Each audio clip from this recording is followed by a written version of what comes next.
Hey guys, and welcome to Igloo. So this is probably the 7th revision because I was working on a theory with a few of my subscribers in my Discord. And we've gotten a lot of stuff that we've actually figured out when it comes to like legendary loot drops and a bunch of other stuff, because there's a lot of people that are freaking out like, why aren't I getting this type of drop? And there's actually a few layers to this of why. Like, you might not get a drop on one server, but you'll get a drop on another server versus, like, seeded, like, RNG that's on a character. There's a few different things that are in this category, and it's very important for me to discuss and talk about. So we're going to get into it. So, one, you heard right. Your character has seeded RNG. Now, this is within, like, a certain bandwidth, and I've noticed on my character, I have a 50% chance of getting mutants or some form of variant of higher loot, as well as I have a 40% chance to actually be getting marine armor pieces that is on my character. And I have a slim chance to I think it's like a 5 to 3% chance of getting a sentinel on my character, which is really rare when it comes to a perception build trying to get this kind of stuff. So, the reason why I say that is that there's two different effects that happen to it. If you are solo farming, it will have a different effect than if you are actually doing group farming. So, solo farming is one way of getting everything else done, but you will not have the access of the full legendary capabilities that your character could proceed, especially when charisma is actually affected. So we've confirmed this with a person that has been farming solo for about 250 levels, and then as soon as he joined a team, he actually had a 2-shot explosive, 90% weight reduction, lever action, max level at White Springs the minute that he played with us as well. Okay, he can confirm this as well on top of it, and this is why when I was there and I was getting everything else done, I was like, why am I getting mediocre drops now? Because I joined a team. And then I realized that my charisma is shit, especially with this. But because this character is extremely good for RNG for some reason, I'm actually highly contemplating to switch my charisma over for this character build. Even though I do want a PvP kind of build character, it's not going to be as beneficial in this kind of situation case because of like what I was able to discover with my theory. So the second part of this, and this is why like my baseline that I was actually able to farm was 100 legendaries at White Springs, and then 1 queen and 2 Robcos, okay?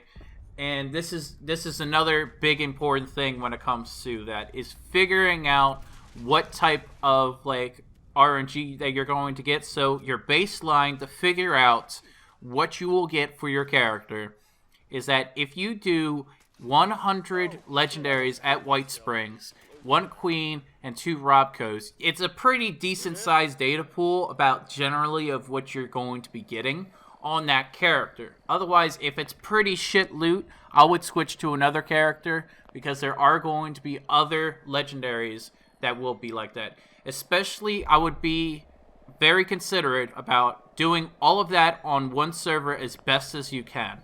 Maybe you might not get the 2 Robco like ones on your server, but you might be able to do like 100 White Spring legendary ghouls, whether it's nuked or not nuked, and then 1 queen, which again, it's pretty prevalent to when you're actually trying to figure out everything for this kind of data set. So once you have a baseline to what your actual like character that you have, and figure out kind of what their seeded RNG is, then you can switch to other things. So we're going to go to affix possibilities on this category next. Okay, the affix possibilities that you are going to be having, especially let's do example for range. You have bloodied, furious, instigating, anti-armor, vampires, berserkers, junkies, suppressors, assassins, nocturnal, mutants, stalkers, executioners, troubleshooters, ghoul slayer, mutant slayers, hunters, exterminators, zealot, medic, 2-shot, quad, and double. Okay, so this I've found out is not only some of it is seeded onto your character, but it is also the other factor, which is it's based on the server that you're joining. One server, you might have a shit ton of bloodied weapons that you're actually going to be farming. And you might be getting maybe 50, 60 bloodied weapons on that one server. And then, let's say you go to another server with your friend, and you might be having a whole nother category just there as well. So this is one thing that I've been noticing, especially as a trend. Again, this is my theory, and it's been pretty dead fast so far, especially on my Perception character, as well as accounts from some other subscribers, different Reddit posts talking that there's some crazy shit happening. So let's say, for example, this one person is saying that the possibilities of analyzing a ton of legendaries is a term of trade observing patterns. If missing anything, you'll find an item that contradicts my findings, let me know. So this guy, whenever he is going from server to server, he's noticing a difference, but he doesn't say if he was in a team or not. Then on this other Reddit thread, it has the probability of him being on a team, especially when it comes to seeded loot situation. And I think he took that down, saying that seeded loot was not there, but I still can confirm that there is going to be seeded loot when it comes to a lot of issues, especially in the game, and I can be able to get so many different things. So my best situation when it comes to figuring out everything that you can possibly dictate when it comes to, let's say your situation is this, right? One, you're going to be having, let's say, different observations. Like maybe you might be having more luck in one way. Luck is not a factor when it comes to loot drops. I have noticed this because I had some of my subscribers, as well as myself, have a character with max luck and then bring it all the way down to 5. It did not change a single thing. Charisma with the team has this ability to affect some players and other data tables. Okay, it has a very good chance to affect these types of people in these types of situations. Okay, very important, especially when it comes to finding out exactly what you're actually spawning as a character for your kind of base parameters that your character might like more. So again, my character likes mutants with a 50% chance more, and then marine pieces are very high. I have so many marine pieces in all actuality that it's crazy on how many pieces of marine that I can literally farm for marine pieces. Are they going to have the best suffixes and affixes? Probably not, but at the same time, that's a dead set armor piece that I have on my character for some reason that is a higher probability than on my shotgun character, than on my actual grinding character, and actually on my other bank characters. So again, it's going to be very important for you to actually know your RNG on top of this. And I've only noticed this on top of everything else because people are making these observations that are very logic-based. Okay, it's extremely logic-based, especially when you have so many legendaries that you farm. I've just noticed that so many different things have been happening with different characters, with different servers. And this is my conclusion when it comes down to farming in actuality, is that, yes, there is a certain form of seeding on a character, and you are going to notice that whenever you farm for a certain amount of legendaries.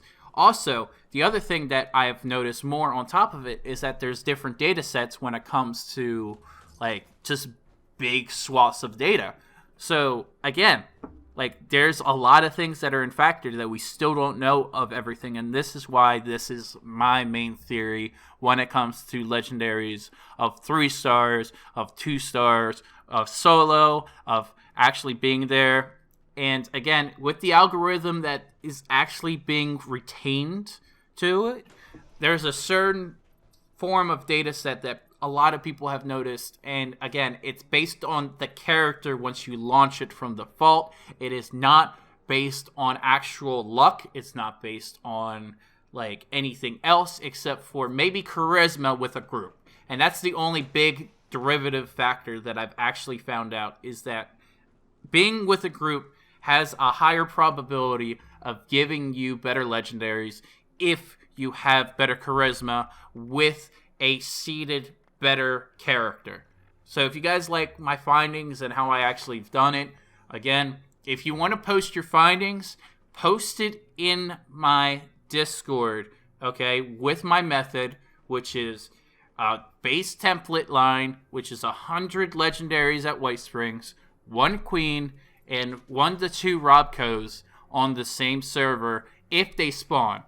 If you guys like this kind of content, please like, please subscribe, leave a comment down below. And if you really like my stuff, my Patreon is also down below. I put a lot of time and a lot of effort into most of this, and I just say thank you from the bottom of my heart for all you guys. Have a good one.